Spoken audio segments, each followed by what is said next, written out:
за прв пат луѓето го свртија прстот кон себе и рекаа, чекај, која моја постапка придонела да јас изградам еден систем во кој на крај изгореа 60 и кусур луѓе ни кривини должни, кои дошле да се забавуваат една вечер. Сите ни имаме деца,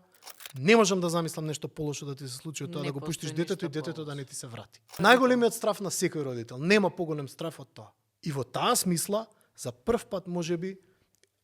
го вперивме прстот во политиката, да, го вперивме прстот и во политичарите кои се сега на власт, и оние кои биле претходно, и сите кои придонеле кон ова да се случи, без било кого да изземаме од одговорност, меѓутоа за прв пат се поведе дебата дали треба да го впериме в прстот кон себе тај клиентелистички модел на функционирање кој партиите го наметна овие 30 години, можеби да еволуира. И ако не опамети Палеар во 90-тите падот, 2 авиона ни паднаа,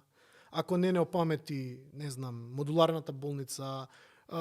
потонувањето на бродот Илинден, сите оние јавни катастрофи,